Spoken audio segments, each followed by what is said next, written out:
Well, I'm here with Lytle Shaw. Hi, Lytle. Hello. Anna. Hey. Jason Camlot, who joined us from Montreal today. Hi. Jason, it's good to see you. The four of us are here to talk about Lytle Shaw, this very Lytle Shaw, who wrote a piece called At the Old Place, which is a homophobic translation of O'Hara as opposed to a homophonic translation, which was and is a very interesting form of experimental translation. This is a homophobic translation of a poem by Frank O'Hara called At the Old Place. So we're going to talk about both, and particularly Lytle's rewriting of it. And Jason has consented to read the O'Hara. I'll give it a shot. Which is not that easy, but and I guess the footnote there is the Old Place was a dance bar in Greenwich Village. It's the mid-1950s. All right. At the Old Place. Joe is restless, and so am I. So restless. Button's buddy lips frame. Let's go to the old place. Across the bar. Yes, I cry, for dancing's my sole delight. Feet, feet, come on! Through the streets we skip like swallows. Howard malingers. Come on, Howard. Ashes malingers. Come on, J.A. Dick malingers. Come on, Dick. Alvin darts ahead. Wait up, Alvin. Jack, Earl, and someone don't come. Down the dark stairs drifts the streaming cha-cha-cha. Through the urine and smoke we charge to the floor. Wrapped in Ash's arms I glide. It's heaven. Button Lindy's with me. It's heaven. Joe's two steps, too, are incredible, and then a fast rumba with Alvin, like skipping on toothpicks.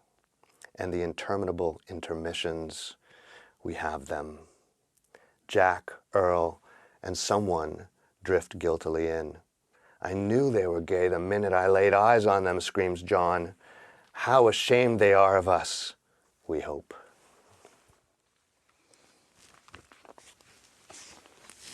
At the Old Place, a homophobic translation of O'Hara. Earl checks out my twin cab diesel combo. Yeah, I got a wrench for that. Dude, you coming? Earl hops in. You ladies coming? Mike and Bill hop in the back. We squeal across the lot till Cooter's vet blocks the exit ramp. Cooter, you coming? Dude, where? Bill's lips spell out P-A-R. Bill, you a mime or something? Then Cooter's like, I don't think so. Later. Shut up, Bill. Dude, Rongo's already there. Gonna be 0 pizza left or beer. And Rongo's sisters? Nope, just Rongo's mom. She parties, though. They're up in the rec room, boys. Up the dark stairs drifts the stinking cha-cha-cha, old salsa, pizza, that kind of shit. Through uke, bongs, piss, we charge to the floor. Ashes everywhere. Bill's sisters? Nope, just Frank. First I wrestle Frank. He's a lot bigger. Gets me in a headlock. He's a lot bigger. Gets me in a headlock quick. Flips me around, but takes it easy. It's pretty cool. But my stomach ain't. I'm almost heaving. Get up, shotgun and barley, till Bill wants a piece of me. Pinching, scratching, that kind of shit. Till I land an elbow side his temple. He has to cool out. Hey, Cooter, knew you'd be here. Bill, Rongo, Frank look up. Yeah, I'm ashamed to hang out with you chicken shits in this fucking basement. What you doing, copping a field? You've performed that before. Yeah, maybe just a few times. So, wow. Jason, what's your first question for Lytle about this? What was it like reading the O'Hara? It was really hard. I mean, I probably did not do it justice. And what I felt when I was reading it is I was reading it too loud. I was trying too hard. There should be a kind of just natural, I don't know, understanding of the ethos that's behind the poem that I didn't feel I tapped into completely. In the way that Lytle did for his. O'Hara specializes in a combination anyway. of ease and energy. Yeah, exactly. Yeah. But I think I did more of a kind of Kerouacian reading of it than... Well, oh dear. Jack was definitely not along for that night, I don't think. So what when you first encountered the rewriting, what did you think, and then knew you would see Lytle today, what did you think was happening there? What do you think he was getting at? Well, I guess I was wondering, like, first of all, I was thinking, whoa, that's pretty bold, dude. On Lytle's part. Yeah, on Lytle's part to take this O'Hara poem and do it with that, do what he did with it, you know. And I guess the one question was, like, to what end, you know. Yeah, so that's my first question. Wow, that's the big question. Yeah. Well, so an important book for me when I was an undergrad was Harry Matthews' Trial Impressions, which is a 1977 Burning Deck book in which he takes one sonnet by John Dowland, actually a song, and translates it into 30 contemporary versions. And the idea isn't just that it's a temporal translation of Elizabethan English into sort of 70s American, but that it also goes into different sort of sociolects, so that it's kind of a spatial translation as well as a temporal translation. And so there's a difference, of course, between 50s English and 80s, 70s English. So there's that temporal dimension, but there's also an attempt to just imagine some of O'Hara's concepts in the kind of redneck area that I grew up as a child, and just put those things into contact and see what happened with that. You know, those are voices you know, then. Oh yeah. Anna, what are your thoughts? Yeah, I mean, it's honestly hard for me to read this like post the Brett Kavanaugh hearings. Yeah. It's hard for me to read this and not like, it's hard for me to see this kind of like broiness, this like lax bro. Mm-hmm. Lax, you mean lacrosse at best? Yeah, not lax as in relaxed. I mean lacrosse. Yeah, like this kind of. It gives me the creeps. It honestly does. I know it's supposed to. I know it's exactly what it's supposed to do. Homosociality came clearly through in our understanding of the biography. Yeah. Which, you know, if you've read your O'Hara, or you have experienced the gay life or whatever, if you've been to a bar like the Old Place, et cetera, you see, oh my God, these guys really want to wrestle with each other naked if possible, you know, and that's a way in which this era, our era, allows us to understand something that, you know, Earl and Frank and the other guys don't about themselves. But that's probably available in the poem prior to this moment, no? Sure, yeah. It's just I have this particular sort of context that's like sitting on my brain. So it's like an anvil. yuckier even than it would be otherwise. That second layer of slime over the top of it in a way. It No, I is, think yeah. that's absolutely right. Yeah. Freaks me out. I've been thinking about that point you made a lot, right? And sort of coming back to this idea of writing poems, sociolect poems, as you're putting them, right? Or and then, you know, I deal with a lot of early sound recordings too, many of which are dialect recordings, and then I've been also listening to archives, not of always well-known poets, but like of just poets who are maybe big for a few years in a particular place, right? And you can hear, if it's from the 60s, from 63, 67, whatever, the sociolects that were cool, right, at the moment, right? And so the question that arises for me is like, what makes some sociolects, and I think this O'Hara's case, and I think what you've done in your poems is also the case, right? Sort of persistently illuminating, interesting, you know, and not verging into the creepy, you know. So what edge must there be in the delivery of that sociolect, you know? It's sort of a tonal subtlety that's more than just embodying that social position, but also, you know, having us hear it in a way that still lets us hear it almost like alienated from the social position from which it's articulated or something like that. So I guess like, yeah, what makes some, you know, you can find words in poems from the 60s like groovy right now, and if you read it now, you'd think like, oh, you know, you just cringe, or, you know, or you might after the fact think, well, that's so kitsch, it's amazing, you know, but like, you know what I mean? But they age, some sociolects age, right? And so dealing with them is really an interesting kind of aesthetic But it's amazing. problem, you know? It's amazing how much this has and hasn't aged, right?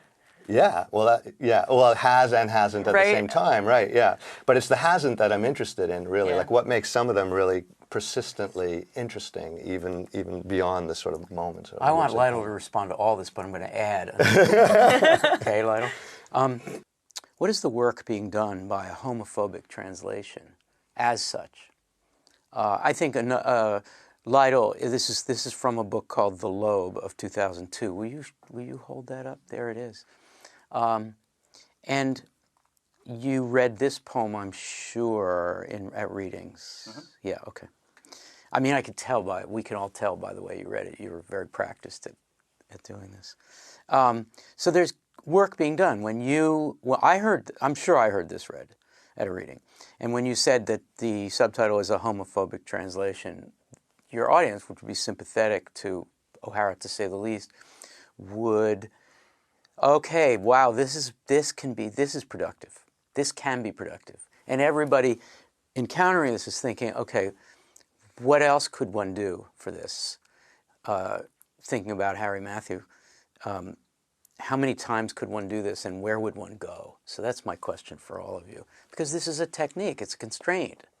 It's an experimental translation. For what purpose? Lytle will hold you off till the end on that. What do you think, Jason? Yeah, so it makes me think about putting this poem in a larger context, right? So it's already in a context in that book, but one could imagine a context that really riffs off this constraint, right? So I'd love to hear a poem, and I love this one. My favorite line as you read it was the mom's voice, right? You know, can you do that one again? They're in the rec room, boys. They're in the rec room, boys. You know, so I could imagine, you know, a couple of poems from her in her voice, and then you know, really riffing out from there, and then suddenly this poem becomes I don't know, maybe like a Lee Edgar Masters scenario or something like that. I was thinking of Masters, right? Yeah. A whole town full of people, all of them homophobic translations of O'Hara. My gosh. So you could do the whole village, the whole redneck town, you know, not just, so I don't know, that, for what that's worth, that's what I was thinking. I don't know what that would do to it. Yeah. Poetic sociology. Anna? Well, the word you use as a homophobic translation of O'Hara is really interesting because, of course, it recalls homophonic translations where you're translating a poem based on its sounds. And that can be anything from, well, I as a poet just want to do something different with these sounds, or I want to call attention to some feature of this poem based on its sounds, or like give this a different sort of political spin or something. Like Rosemary Waldrop doing a homophonic translation of the Declaration of Independence or something like that. But what this does is it's related to the O'Hara poem in its content, but not necessarily in its sounds, which means that you get to draw something else out in the poem. So I like what Jason said about putting this in context, and you can put it in the context of other kinds of experimental translations that allow you, without needing to be faithful to the sounds, it allows you to be to take a totally different stance and draw out the sounds that don't sound like the O'Hara poem in every possible opposite way. Yeah. Right? Right, exactly. So it's a polar opposite in that way, rather than being close. Although there are occasional points of contact, like the person ashes becomes literal ashes inside the poem. Yeah. But overall, it's about a kind of tonality that is, it is almost a translation because it's the complete opposite of that tonality. Mm-hmm. And I suppose that this was also related to the reading situation of having to come up and perform poems that had to be relatively contained, in the sense that I wanted to court the possibility that maybe I didn't understand what homophonic translations were, and I misunderstood them and heard them in a different kind of way, and was just extremely crass and didn't quite get that, Let's go back to O'Hara. When I first encountered this poem, I went back to O'Hara with greater than ever love.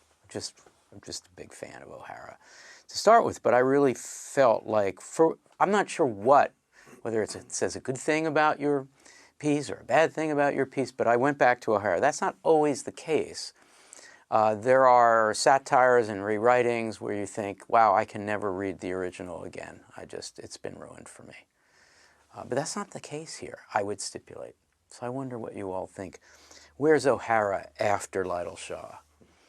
And of course, Lytle has written a book about O'Hara and has thought a lot. So he's on record about O'Hara. So we could do it. We could approach Lytle's O'Hara any way we want, but in this case, we're approaching it through this.